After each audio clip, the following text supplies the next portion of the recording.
Hello， 大家好，今天是1月8号，美股盘前行情快报，我是阿哲，我们又再次见面啦。美股下跌反弹，但许多个股开始分化，亚马逊突破拉升，特斯拉疲软无力，英伟达震仓等待启动拉升信号。可以发现的是，最近的交易其实并不容易，当然赚钱效应也是有的，像 OKLO 的超跌反弹，或是 RKLB 的回调买入点，都有不错的上涨利润。接下来美股大方向将要很快出现，震荡格局即将结束。如果关注特斯拉的同学也开始要注意了，左侧反弹买入机会将要出现。我们看到今天的行情图板。那么首先我们看到本期视频的行情目录，今天是市场观察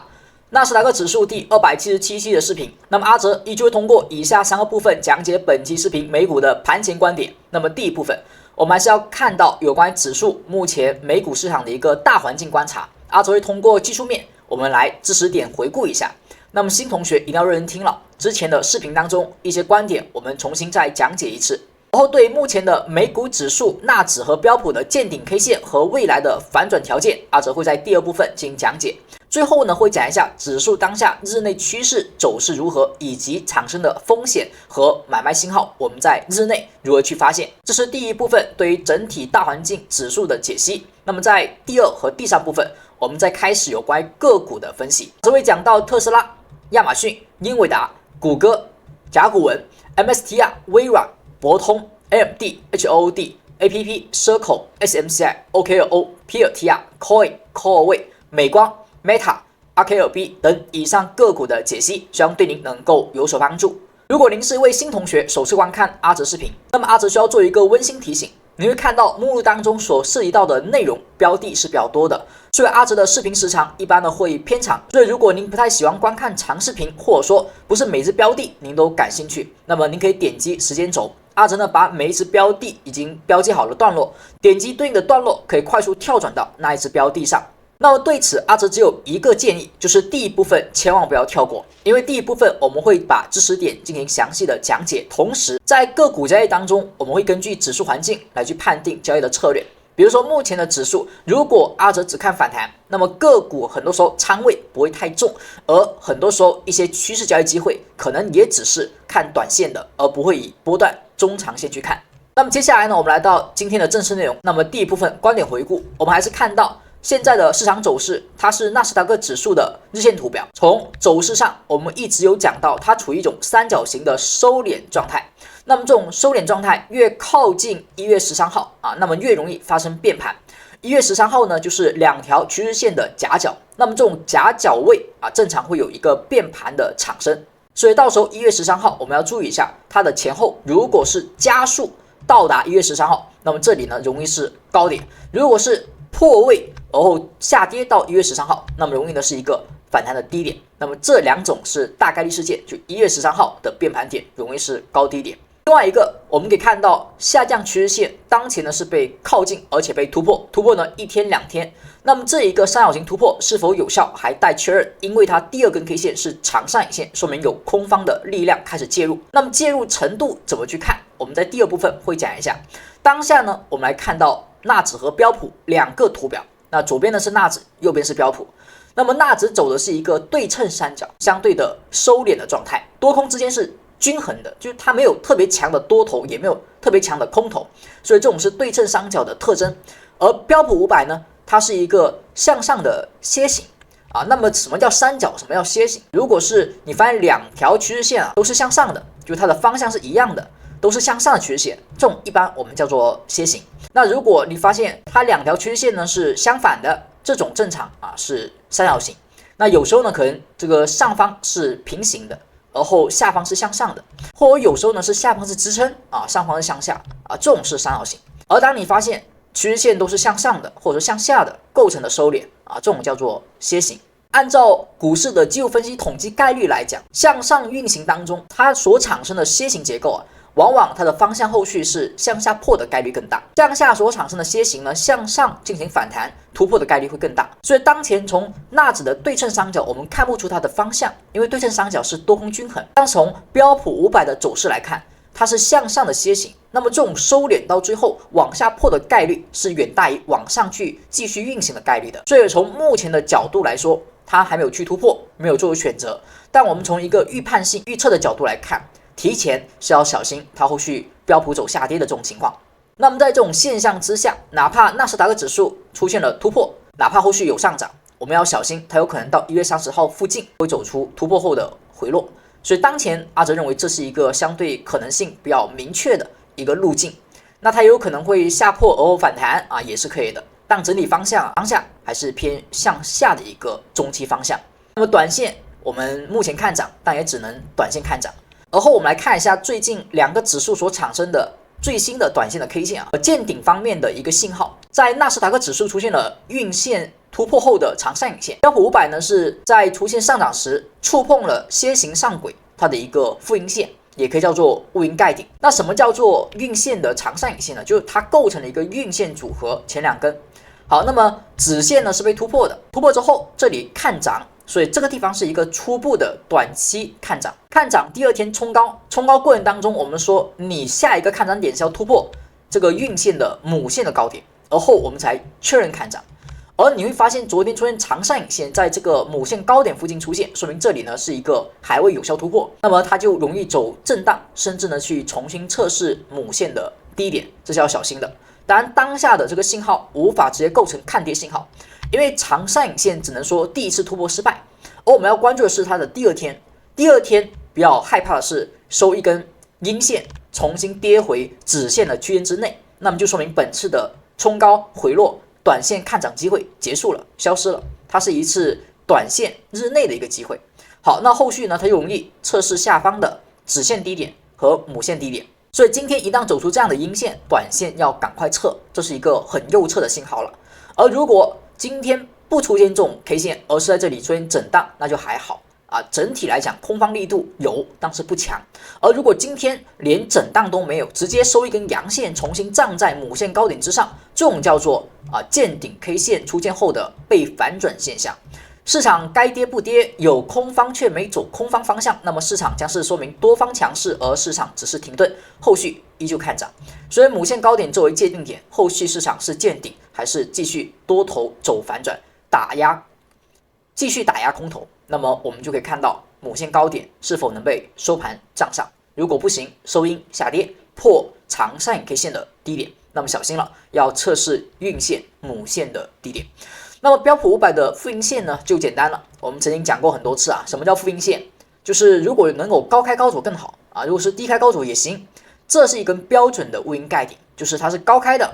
就是相对来讲它是跟昨天的开盘相对持平，略微高开，而后冲高回落。那么负阴线就是要有一个新高，但是却在新高之后呢出现了回落，这个回落力度啊是比昨天的阳线一半还要低的，所以这个地方就是一个负阴线。一般产生负阴线，短线上涨过程当中，特别是遇到压力的时候，这是一种风险空方的表现，空方的一个信号。好，那么这种情况下，我们的处理方案就是你要减仓。标普方面给的信号是比较明确的，就是减仓的信号，而后要等待一个动作，是否有空方发起进攻时多头再次走强的反转信号。这个信号分为2种，第一种是直接出现再一次的反包阳线，那么直接风险取消，继续看涨。另外一种就是股价呢顺势下跌，但是却只是小阴线、小阳线的下落，没有加速。那么这种情况下，我们把这根小阳线的高点、小阴线的高点作为进场线，后续再被突破，我们去看涨。这是我们之前所讲过的策略，以前呢讲过，今天呢我们再重新拿出来复习一下。有很多新同学可能今年26年才刚看到阿哲视频，所以呢阿哲照顾一下新同学，老同学的话呢就做一个复习。所以以上就是进行了前期的观点回顾，以及当下市场短期的见顶 K 线和它的确认以及反转信号的判定，希望对您能够有所帮助。那如果是老同学，那么听到这里可不要忘记为阿哲视频照常点上一个小红心，点上一个赞。如果您的时间相对的充裕，也希望大家能够抽出一点点时间，在底下评论区留下您宝贵的评论，亦或者是建议。当然了，如果您手中的个股不在阿哲后续的讲解当中啊，您又想要知道它的情况的，那么也可以在评论区留下那只个股，阿哲看到呢会进行简短的一个分析和关键点位的一个测算，那么可以对您应该也有一些帮助。而如果您是新同学，首次观看阿哲视频，那么阿哲也希望大家在观看视频有所收获的情况下，可以点击视频底下的订阅按钮，那么订阅之后呢，会显示已订阅，那么就说明您成为阿哲讲究频道的订阅粉丝观众了。这个时候您再顺手可以点开这个全部铃铛，因为这个铃铛您只有全部去点开啊，它才会在未来阿哲更新的每一期视频时去进行弹窗提示到你，就会快速知道阿哲什么时候更新视频，不会错过每期视频和每个观点啊。所以新同学也可以把这个订阅和铃铛点开。那么接下来我们来到第3部分，就是日内趋势的一个解析。我们如何在当前短线、日线在大周期呢相对偏空，而短线呢相对看反弹。目前日线上出现了一些滞涨的信号，在日内又怎么去分析呢？有没有办法不等日线收线，我就能够提前判定它是风险还是机会啊？这个是能够有一些技巧的。所以我们接下来看到日内的趋势解析。那么当前我们所看的是纳斯达克指数图的15分钟图表。我们在公开视频当中之前一直讲的是15分钟和30分钟的策略，那么今天我们依旧延续。那么图表当中，我们在上期视频是不是给到了一个测试买点？那当时我们是不是说过，这里的突破其实构成了一个买入信号，后续只要能够有新高，那么回踩飘带都是买点。这个观点呢，我们在上期视频的第3小节也是有讲到的。如果您是新同学，那么可以回顾一下这个买点是怎么产生的。而后续我们在财神的频道当中，盘中也讲过，这一波的上涨回调到飘带附近的止跌，那么后续再突破也同样构成买点。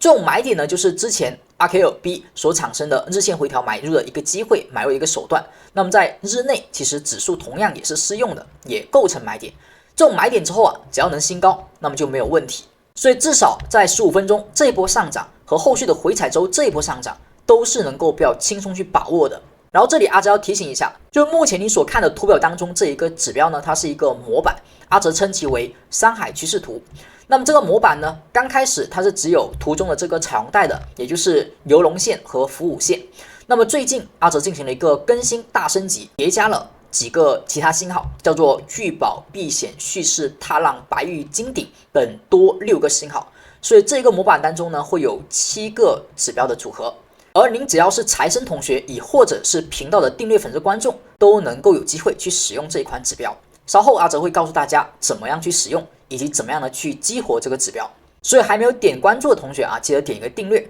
我们先来看一下日内的机会。那么当下是什么结构呢？就是前期你已经有了买点，有了盈利之后，那么你要小心了。15分钟目前所产生的动作就是破位。那么一旦彩虹带无法出现止跌上涨，比如说这里当时其实也是个买点，价格回调到飘带出现反包，是不是也是买点？是吧？跟前面这个买点跟这个买点是一样的，都是回调的买点。那这个买点它失败了，失败不可怕，可怕的是你不知道失败之后它会发生什么。所以一旦你发现市场出现了上涨，而且明显你前面2个买点已经赚钱了，好，那么这一个买点你按照之前的策略还在买进，没有问题。趋势没有明确结束的时候，你都可以看涨，都可以回调买进。像这一个不也回踩可以买进吗？所以都没有问题。问题在于你要明白，这里买进之后它不能新高，而是破低点创新低。所以这个动作就是趋势的首次预警信号。你要把这一根阳线15分钟买进的筹码给止损掉，而把前期低位买入的筹码给开始获利兑现。所以一旦飘带回踩失败，支撑买进回调不能新高，你就要知道趋势开始走弱，那么之前的买点、之前的买入，要么止损，要么止盈。好，那么现在开始一路下跌了。那一路下跌，你会发现出现了踏浪 K 线，也就是说是这个蓝 K 线，它说明是一个多方趋势下跌时它所产生的短线超跌。短线超跌加上聚宝的 K 线，那么这里要注意，如果在今天15分钟开盘之后啊，你发现有一根阳线收盘价，15分钟收盘突破这一根踏浪 K 线的高点，那么就作为15分钟再次的看涨点。这个看涨点只能看反弹，因为上方的飘带已经转变颜色，说明由上升趋势转为下降趋势，所以这个地方一旦突破，做的是反弹。反弹如果不过是压力，那么它就容易再次新低。反弹如果能过，能新高，后续回踩，我照常继续找回调的止跌买点。那么这就是我们所说的15分钟策略。当然，如果您觉得15分钟相对偏快，而不太适应你的风格，你更想要去把握日线稳定的波段，你也可以看到30分钟。30分钟呢，你会发现它的级别升一个层次之后，它就稳定很多，它没有那么多跌破。之前呢回调就止跌买，回调止跌反包阳线就买，好是吧？飘带附近反包阳就买。好，这里回踩之后它没有反包阳，所以这里没有买点。那么目前它还是一个正常的回调，所以15分钟呢有一个风险发出的一个信号，但是30分钟是一个正常回调。所以你看一下你的风格，想要更加保守，但是信号想要更加准确一点，看30分钟。你如果能够接受相对快一点的15分钟，甚至呢你看5分钟都可以，但是它就会越往前，它的信号会越频繁、越不稳定，那么越容易呢导致频繁交易。那么30分钟就还是一个回调，回调过程当中是不是也跟15分钟一样，最后一根 K 线是个踏浪 K 线，而且是一个巨宝 K 线。那么这根 K 线的高点只要能被下一根30分钟反包吃掉，那么这里同样看涨，依旧看新高。而这里如果没有出现这种 K 线，或者说出现之后它不能新高，只是反弹再破这个踏浪 K 线的低点，那么是不是30分钟也构成风险信号？也要小心，它可能要往170去调。所以以上呢是对于日内的趋势，我们哪怕日线没有收线，日内看到一些信号，也可以规避风险，或者说去把握一些机会。那么关于这个山海趋势图，你怎么样能够去获取呢？财生同学的话，您直接更新一下系统就能够去使用上这个指标了。如果有不清楚的，可以去问助教。好，那如果您是我们新同学，今天刚看阿哲视频，那么您看到这一个系统，如果您也想要去使用，想要去分析在日内跟踪趋势，或者说在日线把握波段的话，山海趋势图，您只要订阅了阿哲频道，就能够获得1周体验权限。那么怎么去体验？在目前的窗口右上角有一个弹窗的小卡片，点击之后找到助教，就能够去申请安装山海趋势图。你也可以在下方评论区找到置顶评论当中有助教老师的联系链接，点击链接也可以找到助教。那么找到阿哲助教之后您只要是订阅粉丝观众，那么会有3重福利。第一重福利就是山海趋势图的体验，还有就是盘前广播，阿哲每天盘前会写的一些点位的测算。福利3呢，就是一些进阶知识，阿哲讲的一些内部直播课不公开对外的一些直播课程，大家都可以把这3重福利跟助教呢去领取。那么接下来阿哲简单介绍一下这3重福利。首先，山海趋势图它有几个组成部分，阿哲简单说一下它的一些组成部分的含义。第一个叫做白玉 K 线，白玉 K 线呢是市场在下跌时一般产生了大级别相对中期以上的调整才会出现的，短期回调是不会出现的。那白玉 K 线它的价值会比较高，所以称为白玉。那么它代表是波段超跌，就是图中的白色 K 线。当然这种信号出现的时候，不是代表直接买入，一般呢需要去突破，找出反包阳线，然后去买进。那么踏浪 K 线呢，就是图中的蓝色 K 线，一般说明的是回调当中有可能是一个低点，至少是短线的超跌点。所以蓝 K 产生时，如果是指标带附近突破作为买点。金顶信号就是图中的黄色 K 线，那么代表是市场上涨，特别是加速时，它是一个风险，应该做分批减仓。聚宝 K 线呢是这种钱袋子出现的时候，代表底部大概率确认，反包之后确认它的一个上涨出现。蓄势 K 线代表市场下跌时的一种吸筹行为，但它不是一个低点确认，一般来讲需要多重的肯定。比如说出现蓄势 K 线，说明有资金异动，但是不代表直接买进。一般来讲需要在后续出现一些信号，比如说出现蓄势之后，产生白玉 K 线的确认突破，那么这会更好。所以蓄势 K 线一般是要叠加使用的。避险 K 线呢，就是头顶上有一个小人的地方，这种叫避险小人，高位预警，跟黄 K 可以搭配使用。黄带就是彩虹带的下跌趋势判定，紫带是上升趋势判定。那么做多和做空的策略，那么阿哲比较建议的是，你可以按照这个操作，短线做多，那么可以找紫色飘带，而后去寻找踏浪蓝 K， 或者说聚宝钱带以及蓄势下跌的蓄势 K 线。如果想要做波段的多头，就是中期以上，那么你可以看到170天 MA 之上的黄色飘带，就是长期走势向好，而中短期波段走坏，这个时候出现的白玉 K 线叠加聚宝 K 线，这种地方一般是比较高概率的回调大周期的一些买点。止盈的话，从短线来看就是远离飘带加速，然后产生金顶和避险小人。所以这一个是阿哲全新升级的系统，大家有兴趣或者说想要体验的，可以联系助教去领取这个试用的资格。第二重福利呢，就是我们所说的盘前广播了。只要美股开盘，阿哲都会去写到关于指数的一些分析，一般会写到是关于指数的盘前短线分析，个股的重要点位和一些看法，还有市场短线情绪。阿哲会讲到纳斯达克、特斯拉和英伟达他们的关键点位和看跌的一些情绪面的一些界定。所以这是第二重福利。第3种福利呢，就是每周的一个课程了。每周阿哲和阿哲团队老师会进行一些课程的制定和教学。像本周我们会讲到的是 TD 左侧技术的一个学习。如果您是对技术分析感兴趣，想要更多的掌握一些知识点，那么也可以在我们每天香港时间早上10点参与我们内部不公开的课程。那么希望以上的3重福利能够对刚订阅阿哲的同学产生一些帮助。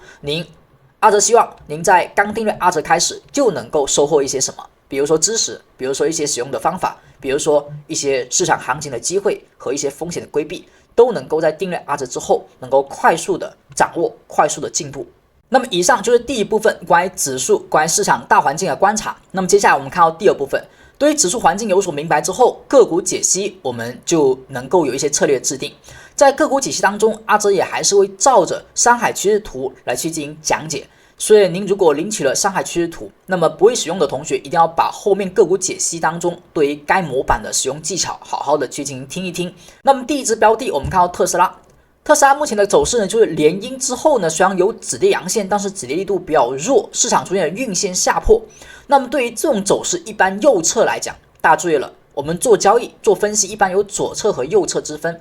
如果是左侧，一般在下跌时我们会去找衰竭点，就下跌衰竭而后去找买点；右侧的话会比较的偏向于止跌后去找买点。所以上海趋势图呢，就是纯粹的，我们最好是以右侧来去看待。那么为什么特斯拉目前按照右侧来讲，它应该是风险，它没有买点？大家则会说到左侧其实有买点，就是因为它这一波下跌已经是临近下跌衰竭。等一下我们会去具体的分析。阿哲讲一个分辨的技巧，就你怎么去知道一个空方可能要衰竭而后能够产生买点。阿哲比较建议的是，你先看懂它的方向，就是这只股票最好是向上的方向，而后你再去找下跌衰竭点。你不要去找下跌的时候的衰竭点，就下跌趋势的衰竭点，一般它不是衰竭，就它可能还会下跌，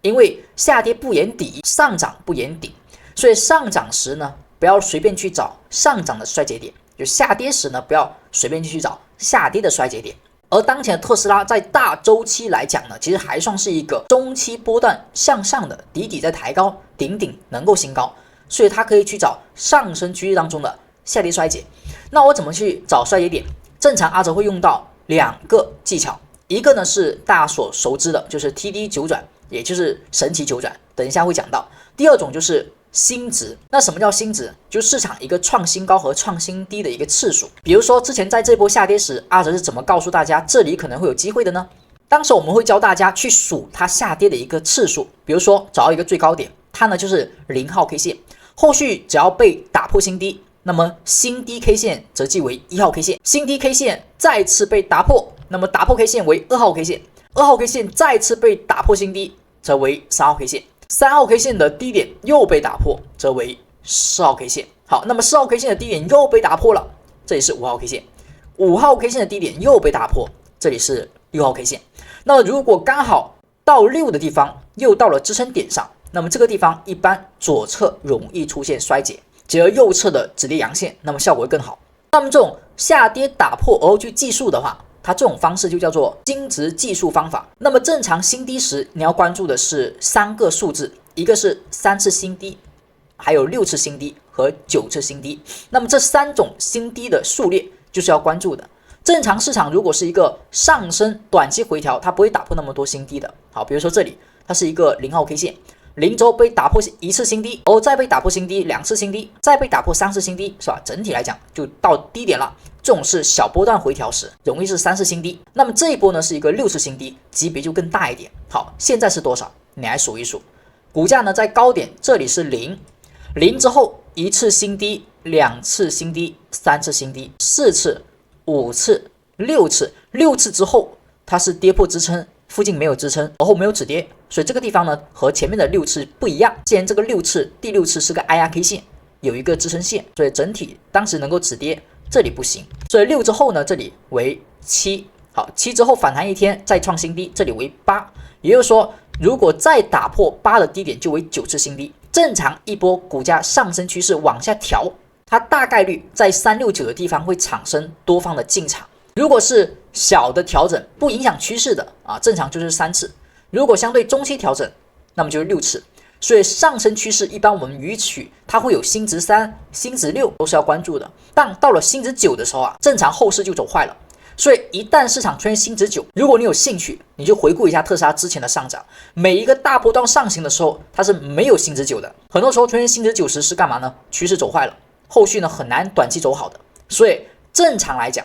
要么是3，要么是6，作为后续趋势依旧看涨的一个标准。一旦走到9次星值时，后续再怎么反弹，我们都只能看反弹，趋势基本上可以说就是破坏了。那么后续的上涨后就是高抛机会，所以当前只能说左侧有反弹买点，但是未来哪怕反弹够强啊，我们也要小心它只是反弹。如果你是想要把握这种反弹机会，关注特斯拉的同学，最近这里啊9次新低附近是容易产生一些超跌反弹的机会的。接下来我们来看一下山海趋势图。那么目前我们所看的就是特斯拉的一个日线图表，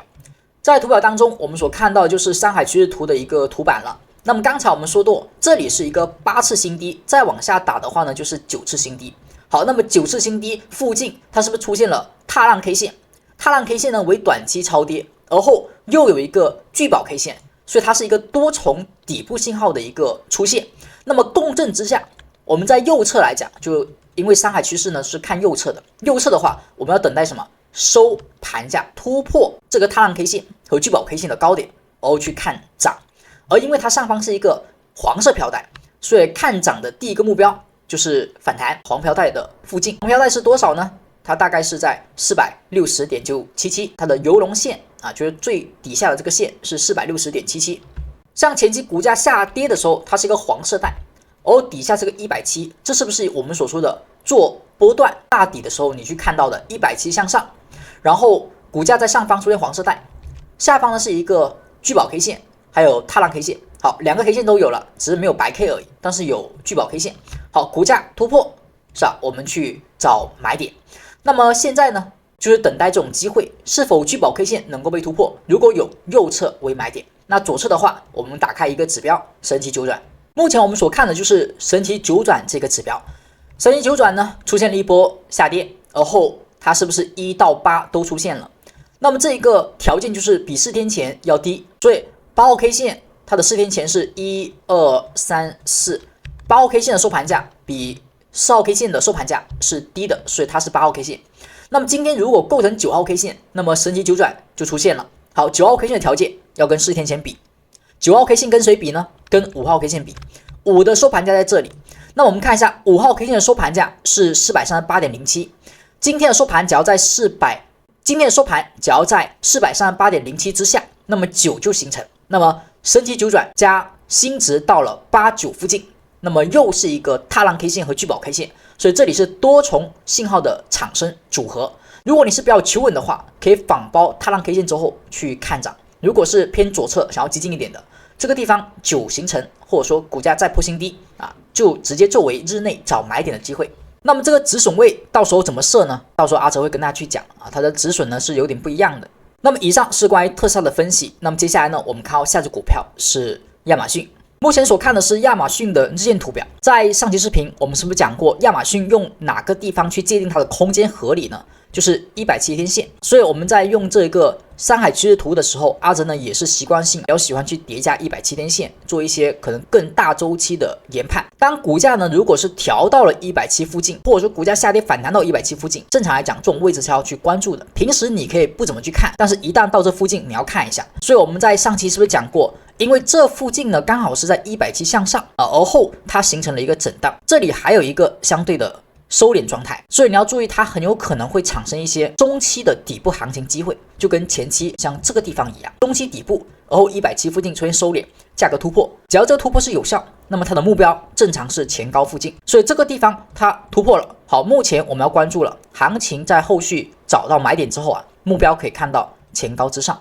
像之前这里是不是也出现了附近的收敛？它有时候可能会相对进攻前高，但是无法去一次过，它可能会形成震荡再去进行过，所以当下呢就是震了很久，那目标在往上，所以它有一定的继续力量，所以这个地方一旦有回调，我们去找加仓买点。那么现在能不能买呢？现在不太建议，因为它出现了三小顶，而后它的空间上呢有一个压力位。当前所看的是亚马逊的日线图表，在日线图表上我们会看到它3根阳线是不是实体在缩短，所以是一个衰竭动作。在昨天的盘前广播当中，我们讲过亚马逊它临近一个压力位，那个压力位呢大概是244附近，而昨天的最高价是245.29，相对是刺破了一下，但是又回落，所以压力有效，在压力附近出现了加速。那么不过这种情况下就小心它有回调的一个需求。同时它这里也构成了一个 TD 差值啊，所以这里呢是一个左侧相对容易衰竭滞涨的信号。一旦今天高点不创新高，那么后续调飘带的概率会比较大。飘带目前的一个游龙线是231.591，因为涨势比较强劲，所以不一定会调到这附近，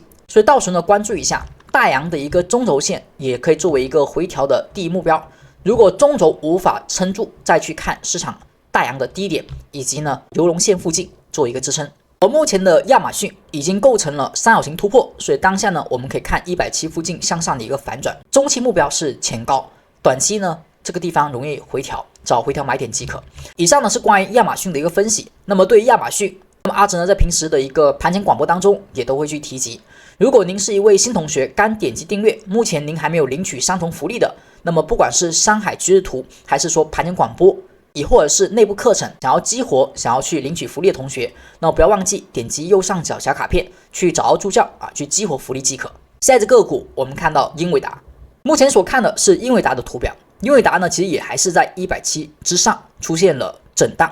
那有些股票呢遇到170乖离过大，它会采用的是一个可能比较快速的下跌。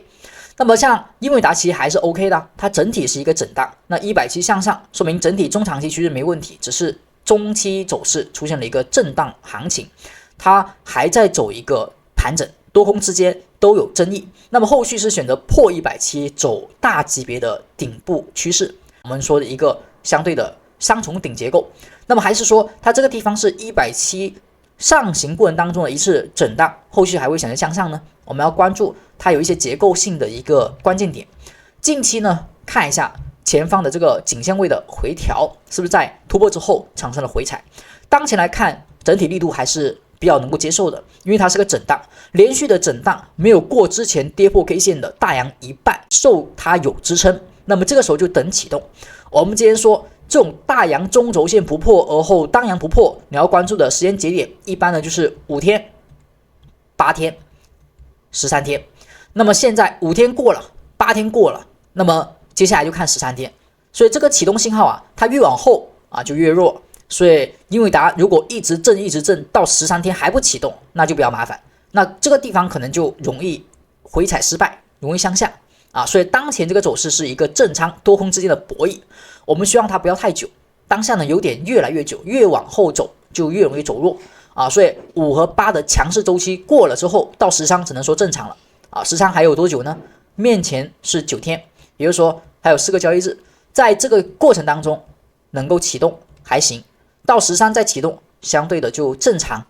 我们说的这个回归平常。接下来我们再看一下它的山海趋势。现在我们所看的是英伟达的日线图表中的山海趋势，市场的走势如果产生指示带，我们说就找机会，那么这个机会更多是产生于踏浪 K 线和聚宝 K 线，像前期这种股价呢上涨是吧，出现回调，有踏浪 K 线，有聚宝 K 线，那么市场一旦突破，我们就可以看涨。而这种涨呢，一般是回调之后创新高的那种目标位。而目前呢，是不是又出现了价格走势的一个上涨？好，上涨之后回调是一个震荡。目前因为是正仓，所以它没有踏浪 K 线，也没有聚宝 K 线。白玉呢就更加不可能出现了，所以你要用的是什么呢？就是正常的飘带附近的回踩买点，这个买点就是仿包的一个阳线，所以在飘带附近产生正仓，等待仿包阳作为一次启动买点。这个仿包阳的力度，如果能够直接把前面的箱体所有实体，我们不要求最高了，就实体就行，因为它类似于中枢。目前的实体最高是谁呢？是这根阴线，它的一个开盘价，所以它的开盘价是191.76。也就是说，如果能够有一根仿包阳线，它不止比昨天最高还高，它还把这一个箱体之内的最高的一个实体上沿给突破，那么我们作为一个启动买点，这个价格最好是在4个交易日之内产生。如果超过4个交易日，那么过了13，这个就很弱了，到时候可能就是21了，而大概率它也不会震到21，很容易呢就走弱了。所以这个时间要4天之内出现这种 K 线，然后找启动。我们再看一下它的一个游龙线，牛龙线的话，就这个上沿是 185.885， 而后它的下沿伏五线呢就是 182.026， 关注这两个支撑和压力位，不破的情况下，整体来讲就还是看回调买入机会，只是目前没有买点，还在等，耐心等待。那么以上就是关于特斯拉、亚马逊和英伟达的分析。那么接下来呢，我们将看到第三部分。第三部分，我们的第一只标的是谷歌。现在我们看到谷歌的一个图表，谷歌呢在一次回调当中，是不是产生了破位？破位之后有踏浪 K 线和聚宝 K 线，而后又有蓄势的动作。正常我们就看哪个信号是最后的，如果是蓄势最后，那么本来蓄势是不能直接买的，但是因为它之前呢有一个踏浪和聚宝。所以这个地方哪怕突破啊，它没有突破这个聚宝 K 线，也可以因为蓄势的突破，所以去做买点。那买入之后，价格我们要看的是什么呢？就是它要新高，因为市场趋势破了飘带之后，就说明趋势走坏了。走坏的标志就是它不止跌，比如说当时出现了蓄势啊、太浪，它不止跌，而是买入之后止损，这是一种很大的风险，空方很强。还有一种就是我买了它能够涨，但涨得不高，这其实也是一种趋势的风险。股价上涨，它开始不创新高，反而创新低，这就是一种趋势的衰竭。所以当下我们在这里有买点之后啊，更多往上看，你得要有新高。只要这里过了新高，最好收盘过，收盘一过新高，说明这个地方的点它就是一个相对的中期低点，后续紫色带回调买入就行。所以最近的盘前广播，其实我们一直在提醒，就是守住这个支撑位，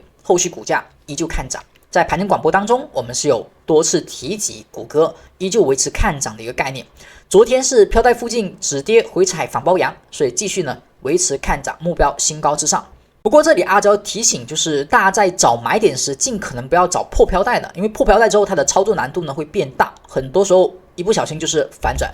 所以我们最好找的是什么呢？就股价它还是一个紫色的飘带，就紫色飘带出现了回调，如果是破飘带，就一定要后续能够新高啊！如果不能新高，就是风险了。所以我们最好找的是价格回调到飘带直接就止跌，就不要破飘带，这种就是一个正常回调强势的一个买点。就破飘带不一定是好的，只能说破飘带之后呢，有可能是升维，就是它的周期级别的低点会变大，但不代表就是一个很好的最优的买点。阿哲还是比较倾向于大家去找这种回调，就回调这个正常的回调，然后启动干净利落，容易新高，趋势容易延续，不容易呢太过于繁琐。下一只个股我们看到甲骨文，甲骨文的话，一看它是一个黄色飘带，那黄色飘带就是空方趋势咯，空方趋势之下，不管有什么信号，都只看反弹。所以哪怕你看到股价下跌有九转，是吧？有九转有蓄势又怎么样呢？只要是黄色飘带，就说明它的上涨大概率不尽人意，大概率呢不会有太多的惊喜。它这里没突破，所以不能构成买点，是吧？哪怕有蓄势有踏浪啊，价格走势很多时候就反弹一下，是吧？哪怕有白玉 K 线，它如果在170附近啊有白玉 K 线，那就可以关注啊，看一下能不能做一波比较不错的反弹。而这波反弹如果能够穿飘带就还好，但你会发现这个白玉 K 线它碰到飘带还是压力，破了170，好，破170之后再找白玉 K 线风险就比较大。哪怕现在有白玉有踏浪，价格走势它突破能够看涨，但只要它还在170之下，还是一个黄飘带，不管是中期、长期，这种股票你做多都是火中取栗，相对风险很高，做多的成功率会偏低很多，你很难去真正买到一个这种趋势之下的一个大的级别的低点，除非这个股票就够你命，不然的话呢，没有必要去不断买入这种股票的一个多头。那么现在就是价格走了一波反弹，到了黄飘带，说明它到了一个正常反弹应该获利兑现的区间，又有金顶 K 线出现，所以这里出现震荡，它可以去继续上涨。那么后面的行情做短线反弹的同学呢，是没有必要去渴望的，你完全可以等它真正的往上走了之后，转飘带回踩去做后续的大波段，就没有必要去赌它后面这里会突破。所以当下依旧多方不推荐去买入甲骨文，而它的上方呢是伏五线 197.206 作为压力，下方的游龙线 194.127 啊也是一个压力，当下无法去站稳，然后反复的高开低走高开低走啊，所以这里呢压力比较明显，就小心了，前面的上涨可以获利兑现。下一只股票我们再看到 MSTR 一样的股价，看一眼黄色飘带，那么肯定不是做多的首选。再看一眼170天线也是往下走，这种就是中期、长期啊，甚至短期都不强。价格走势哪怕有白玉 K 线，哪怕呢有聚宝 K 线，它也只能看个反弹。多重走势下的信号叠加，如果是在上升趋势当中，就是绝佳的买点。但如果是空方趋势下呢，你就把它当做是一种噪音，就一种信号。我们更希望找的是一些上升趋势，就170向上，然后呢，彩虹带、游龙和伏5线是吧？整体也在它之上，走势能够偏向上。这种情况下出现什么蓄势啊、白玉啊、踏浪啊，我们都可以去好好的找一下它的机会。黄飘带的不做，就做紫飘带，就做170向上、170附近的回踩，或者说可以做一下170向上，然后出现的黄色飘带产生的聚宝 K 线，这个地方的突破也是可以的。而现在呢是没有这个条件的，170向下，飘带呢也是转黄色的。我真正要去做它的时候，应该干嘛呢？是应该要转紫飘带，就至少转紫飘带，我去博弈一下。它由紫色飘带中短期波段往上方170去靠拢，去修复这种超跌乖离，这是可以做的，因为空间很大嘛，可以去做这种反弹空间可以。但现在是一个中短线空间都过不去，都很弱，所以这种就没有必要了。所以我们先分趋势再找买卖点，不要只看买卖信号，不分趋势啊。所以我们的游龙和伏5线一定要看清楚了。好，那么下一只标的我们再看到微软啊 ，MSFT。微软的话，近期出现了一个低位的我们的聚宝 K 线，聚宝 K 线产生出现了一个上涨，这里有一个小小支持点，就如果聚宝 K 线产生了，像前面这里是白玉加聚宝产生之后呢，它有突破，那么并且有反弹的情况下，未来它这里是能够形成一个支撑的。如果在支撑附近又出现聚宝 K 线，那么哪怕趋势一般般，你也可以去再做一次类似超跌反弹，或者说股价的一个反向。当前的白玉 K 线和聚宝 K 线之前在这里产生过，所以当时这里是 OK 的，这个低点的支撑是没问题的。当反弹一波无法破飘带，股价回踩再往上，你要关注它是否能够有效突破。怎么算有效突破啊？就是突破2根 K 线，这里当时突破了1根、2根，而后2根里面找高点是压力。现在呢突破了1根，再往上站1根，我们再看到今天的那根 K 线，就是2号 K 线，2根 K 线取偏高的。那这里如果又是压力，往下就小心了，还要继续下跌，甚至危险的就是170可能慢慢的也往下走，那么就会面临跟 MSTR 等一众股票啊一样尴尬的局面。所以当下呢，只能说之前反包之后做一个反弹啊，但是只是反弹，不能随便看反转，短线啊去看而已。这个游龙伏5线，它的一个下边的这个游龙线是 481.912， 上方呢是 482.538。要小心这种反弹过程当中突然之间收一根阴线重新跌回啊，这种就是风险。而后我们再看到下只股票是博通，博通股价下跌反弹，但这个下跌呢是破了飘带啊，破飘带之后最怕的一个动作就是破飘带找买点，买了之后啊有压力，这是最恐怖的，说明它的趋势走坏了。如果破飘带，就是我们要的是什么呢？我们更想要的是股价破飘带有踏浪啊，有聚宝，你突破买了之后它是能新高的。这种是说明前面没有破坏趋势啊，它不是趋势破坏，股价下跌破位，然后呢聚宝 K 线突破，然后它能够新高，这种就不是趋势破坏。你要小心的是什么动作？就价格走势，股价下跌破位，破完位有踏浪有聚宝，是吧？整体趋势170向上，但是它就是上不去，那上不去有压力，那么就容易往下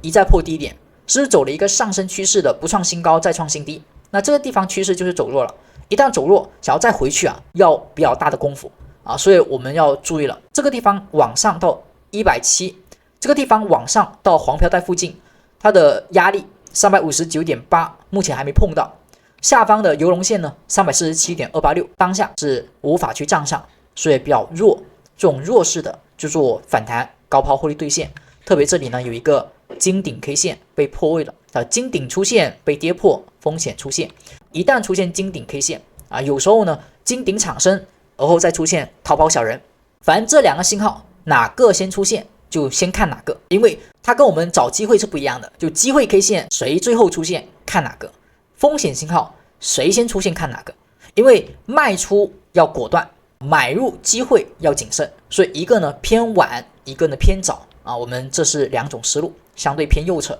下一只股票我们再看到 AMD。AMD 的话，一眼看过去是不是一个黄色飘带？黄色飘带170在干嘛？170向上，黄色飘带。那么这里找什么呢？找白玉 K 线和聚宝 K 线。那么很明显没有白玉 K 线，因为它跌得不够深啊，所以不是波段超跌，只是短线踏浪超跌。好，那么这个地方我们看到聚宝 K 线好出现了，这里突破了，能突破能反弹，那么聚宝 K 线说明有支撑。这个地方往下跌的时候找止跌点。一旦止跌，比如说强势的反包阳线，那么我们继续可以看涨。单结合飘带是吧？结合170，因为它的中长期趋势是没问题的，我才去做这种相对激进的操作。如果这个动作170在上，那你肯定不要乱做了。所以当下我是建立在长趋势没问题，而后又有聚宝 K 线的突破，好，这个地方回踩有支撑，这个区间不破，我回踩找买入机会。而价格走势当下是还没有有效反转，它要怎么去反转？往上涨2天，而后是有效的。那目前我怎么知道它这个地方能不能有机会呢？你可以看它跌破，现在是跌破一根 K 线，然后它这根 K 线呢是一个关头阴线。如果价格走势它在这个地方没有再继续下跌，而是反包关头阴，这就是一个买点。所以这里是一个关头阴，昨天的开盘价和它的最高价都是 212.125， 下跌加速后出现关头阴线，容易是左侧衰竭点。好，这里反包，那么结合左边的一个踏浪 K 线、聚宝 K 线的支撑，那么这里将是一个买入机会。当然必须要确认之后再买，因为这是一个右侧策略。我们看到上方的2条线，游龙是 214.851， 伏虎呢是 213.89。 下一只股票我们再看到 HOD 是不是也是170向上，黄色飘带下出现了聚宝 K 线，没有白 K， 但是聚宝 K 线也可以。我们说股价它越往170靠越好，在空方走弱的时候，它就有可能是一个超过中短期的回调。那么这种情况下呢，回到170附近，那么这里有支撑，出现踏浪 K 线，有止跌迹象的话，就找机会去做多。好，那目前又来了，出现了踏浪和聚宝没有白玉白玉没有那么容易出现，有踏浪和聚宝也行，勉强可用，离170比较近，然后又是一个收敛状态，你会发现它是不是又走了一个下降趋势，又走了一个向上，然后170也向上，然后中短期呢向下，所以整体来讲就是一个中长期看涨下的中短期回调。这个地方我们希望它能够去往上突破，所以这个踏浪 K 线的地方它是要抬高的，然后股价未来回到踏浪附近它应该是有支撑的。好，所以价格突破回踩这附近找机会，它是一个相对逆着中短期去做的一个买点，但170在下方给到我们一个相对的底气，而这种操作会相对偏激进一点，属于右侧的基因策略。如果你想要比较安全安稳的话，其实我们还是要找的是什么？就170向上，然后呢你去找到价格回踩飘带这种呢就是比较安稳的一些右侧的策略。当下如果你想要安稳一点，那么就可以等待它突破飘带，像这里突破飘带转紫色回踩有支撑这里当时是跌破了，所以不行，要突破飘带回踩有支撑，然后这种点呢会相对安全一点，但是会比较晚，并且买入成本会高一点，所以看个人选择。我们看到这个2条线，上方的伏虎线是 122.494， 下方游龙是 118.962， 这2条线目前构成黄带的中短期压力。下一只股票我们再看到 APP 的话，目前是出现了一个踏浪 K 线之后的蓄势 K 线，而前方有一个聚宝 K 线，那么这是一个多重信号的组合，然后出现了踏浪 K 线的突破，所以目前的 APP 可以看作是股价回调之后的一个买点。像前期这里是不是也是出现了回调之后踏浪 K 线这种就是一个很标准的踏浪买点，就股价是一个纸飘带，回调出现了踏浪，那么价格走势反包，那么看一次新高。当前呢就是市场调得深一点，那么踏浪突破之后，它上方是一个黄色飘带，所以这里是一个压力，我们只能说先看反弹，而后再能够看新高。那么第一个目标就作为黄色 K 线，黄色 K 线下沿我们的一个，那么黄色飘带下沿这个游龙线呢，它的压力是 676.015， 上沿是 686.761， 可以看这一个目标，同样也是前方这根相对大阴线的一个高点压力，这是个共振压力，不太好过的。那么下方的话，我们的一个防守位，或者说你如果买入之后做止损可以把前期这一个 595.51 作为本次的小波段的一个止损位。然后我们再看到 Circle 的话，整体走震荡因为它的游龙伏虎线基本上是走平的，走平过程当中就是一个之前比较大的一个下跌，出现了白玉蓄势加上聚宝 K 线，那么市场呢出现了一个反弹，这个反弹比较强劲，突破了一个飘带，还走出了上升的急转，但是目前最近是在走震荡，震荡还没突破，那么就只能说做高抛低吸，但是这个难度是有的。之前突破套浪出现了一个短线上涨，这个买点我们说过那么后续的回调力度比较强，跌破了长下影线，所以当下这个空方还是比较强势，震荡还没到下沿，所以多头呢做这种股票你只能做短线，那么难度会偏大一点。当前的这一个中轴线大概呢是 82.615 和 82.803 附近。而后我们看到下只股票是 SMCI， 它的170日线在上方走平，而后整体呢是一个中短期向下，所以这个地方去做买入是不太好，或者说难度比较高，而后它的反弹力度啊一般是不强的，因为它已经走过了那种做多的绝佳时机啊。之前这里是吧，股价170是向上的，价格在170之上，而后黄色飘带出现了聚宝 K 线，那么这种地方我们去找买点呢会安全很多，然后虽然没有新高，但是空间是可观的。而现在呢，哪怕你会发现有白玉 K 线的突破，是吧？它的反弹也比较弱，有白玉 K 线的突破，反弹也比较弱，所以最好还是等待趋势更加明朗一点，我们再去做它的一个多头。当下呢，就只能还是看反弹。它的伏5线是 31.851， 它的游龙线呢是 30.595， 那么这呢是作为2个压力。下一只股票，我们再看到 OKLO， 它属于飘带突破之后还能够继续往上突破，价格走势它是不是突破了1天、2天、3天，还能够往上去突破，所以说明它的一个反弹力度已经足以去反转趋势，但是还缺回踩缺。目前的170是在 84.404， 然后游龙伏5线呢也在170附近，所以这里将是一个和170中期、中长期所共振的支撑，价格后面的回踩有支撑的概率是比较大的，所以回调之后积极可以找 OKLO 的回调买点。像前期啊，它就还是170向上，价格刚跌破170附近，然后出现了踏浪 K 线和我们的聚宝 K 线，然后快速的反包突破。这种 K 线一旦产生啊，最好能够越快突破越好，而且突破时构成了一个什么早晨之星啊，所以这个买点是有同学呢是买到了，还不错。好，那么上涨时它是个黄色飘带，所以要注意股价上涨的一个心值动作。这里是低点，它可以是0向上啊，突破1、2、3、4到第4次了，所以这个股票的机会呢，我们就等待回调的一个买点。现在是一个金顶，金顶就是高抛啊，黄带附近的金顶为高抛信号。回调再找波段的一个回踩支撑买入机会，当然这种地方高抛的一个仓位不用很多啊，因为我们界定下方强支撑啊，所以回调应该不会太强。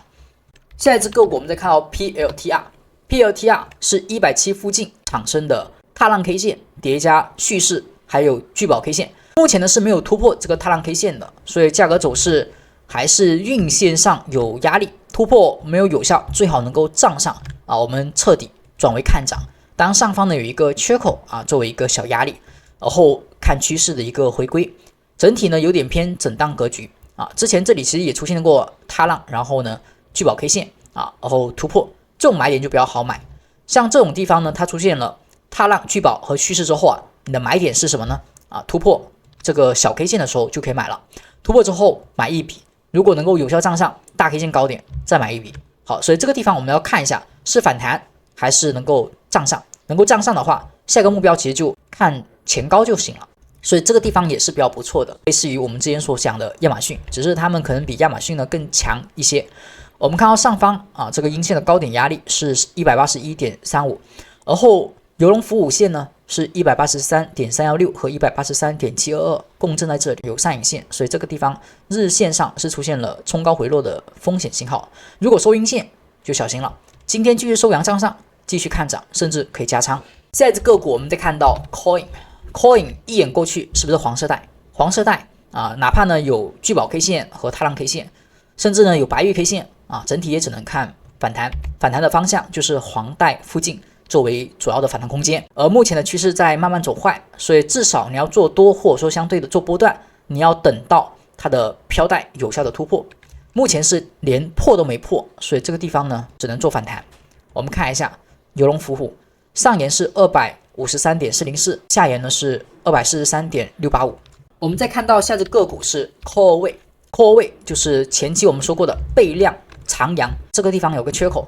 这里不破，整体趋势慢慢会偏多头。这里是不是又出现放量反包，整体继续出现量能向上，但是空方还是有利的，所以这里是上涨回调往上再走收敛。这个过程当中呢，我们需要把它看成一个三角形，这个地方需要再次的往上突破放量，那么再次界定它更容易启动。所以目前这里就是走震荡，但震荡偏多头，市场机会是有的，但当下呢要等待那根启动 K 线的产生。阿哲还是比较看好啊 Core 位，当这个看好只是说在反弹的角度，因为它在170之下又是黄飘带，只能说在一众的趋势不好的股票里面，它呢可以算是一个高个。那我们看到邮龙和辅五线啊，76.816和77.963啊，作为它的目前的压力。在这个股再看到美光，美光就非常强势的上行，这种股票的上涨，你要追涨也不行，因为中途有一个 K 线，就这个 K 线叫关头阴线啊，关头阴线产生了，价格立马第二天突破，是我们说过它是一个追涨买点。但作为趋势来讲，追涨不是一个能够放太多仓位的地方啊，所以这个地方只能说看它一骑绝尘。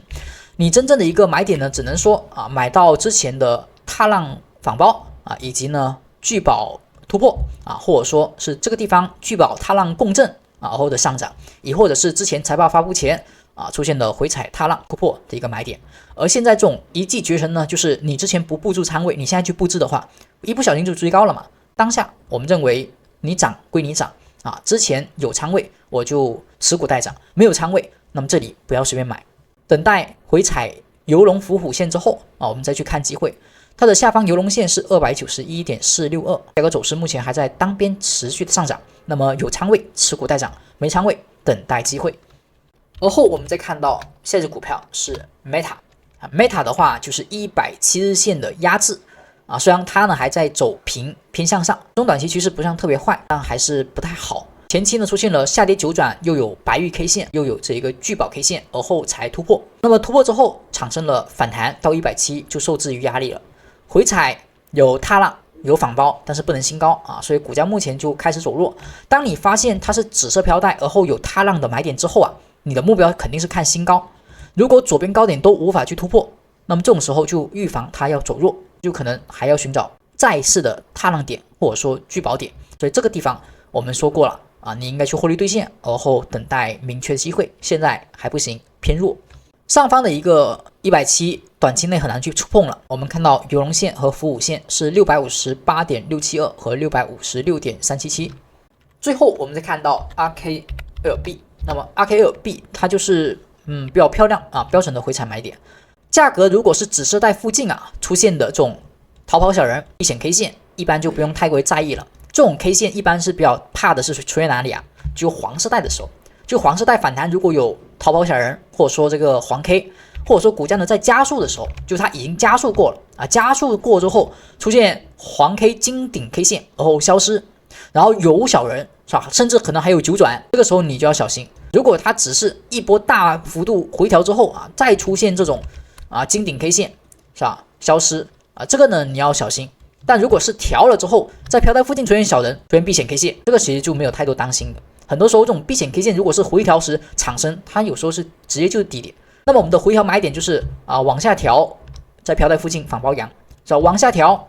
碰飘带反包阳也一样啊。所以作为每次回调买入，然后看左高突破之后呢，你再去买可能就会偏高，容易滞涨了，是吧？你每次做突破，一突破你买了，一买就没什么行情了你一突破你再买，一买可能就又滞涨了。所以当下呢，只能说持股待涨，有运线，小心运线的下破。目前是10日星，如果今天继续收阳线，那继续呢往上看涨。我们也可以看到小级别，比如说15分钟，15分钟呢有一些风险的信号，比如说如果一波行情很强势的话，那特别是加速行情，那你要怕它走衰竭要怎么办呢？你也可以看15分钟。正常强势行情它向上时，你会发现回踩聚宝，回踩聚宝是吧？基本上它不会特别明显跌破2根以上。好，但最近呢有点不一样了，出现了聚宝 K 线，出现了踏浪之后突破无法新高，这个聚宝 K 线突破无法新高，这就是一个日内开始有风险的动作。下一个地方呢就是又跌破，目前是黄带了，跌破反弹不能新高创新低。当把这个聚宝 K 线给跌破的时候，是吧，就是一个比较明确的日内的风险，一旦不止跌就要去回踩日内的170，再去看支撑了。所以这是 RKLB 的一个解析。以上呢就是1月8号美股盘前行情快报，希望对您能够有所帮助。更多精彩内容我们下期再见，拜拜。